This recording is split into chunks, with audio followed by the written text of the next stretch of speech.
إنه فرحسنا هايو وأكتينه وحين دورنا قدون عصب دقمدي بين أول بسني وأول بسنين ما ركتان هذا ما ركتان وأول بسني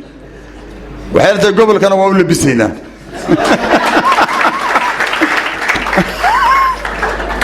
بالله يو يو يو يو يو يا جامع وحلي يذكر ولا ينين لبسية كنت أنا قلع وإنساتكم ساعة ما كلا كان وقت غفول بي فرق صوب حيو إنه دار عصوب يسوق سوقات وشعليه إنه شار دوغي سروال عصوب سوقاته صح ماها أما وكياله سوقاته لا ما بدنا عصوبين واشران بولس هو عصوبي هاي لا ما كانوا أملي هو عصوبيين تراوشت يوم من الترق دور كي كشران وشقينا كماله يوم شقينا ما قالوا يسوق كلام بحق ماها دور كذا إسكيجت شرين وحا عصوب بين وصلة كان قاضية سفي عم بين هوش وضينا وحاوينو هريانا ومرحا يوحا لقبتو يوناك marka waxaan leeyahay ninkii odaygaana way ag taagan yahay weligiiba iska taagnaado qof kasta oo meel jooga horta wixii la qabto mid kalena waa ka dardaarmaya oo reer barnaamijku shaqo uu caan ku yahay dadkan aynu dooranay qolo gaar maaha wax gaar ma waa inaga dooranay inagayna inoo shaqeynayaan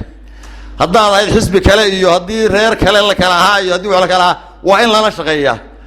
horumarka degmada baa ina wada anfaca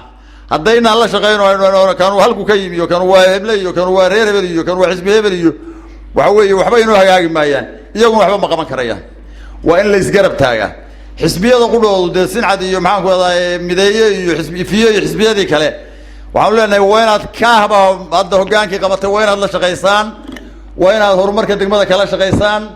aad iyo aad u wada shaqeysaan annaguna saasaan kula shaqeynaynaa isku duubnaan baynu wax ku qabsan karaynaa nasiib fiican oo sidii hore loo sheegayna aan kuwii hore helina waad hesheen oo wixii laan dawladeed haddii amni ka shaqeynayso iyo hadday garsoor tahay iyo hadday kuwii lagu shaqeynayo hadda kananu taaganahay ka mid yahayba waa inoo wada dhisayeen in yaroo fara ku tiriso iyaduna aan malaynayo inay dariici kusoo jirtaa inaga dhigmaan wixii adeegyada bulshada ahaa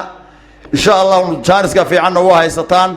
waa un ku dareeri bay la tahay marka jibeeljiga iyo dhiraynta iyo qurxinta iyo laamiyada iyo wadooyinku afurtaan iyo howlahan yaray baa in yaalla ilaahay in la garab galo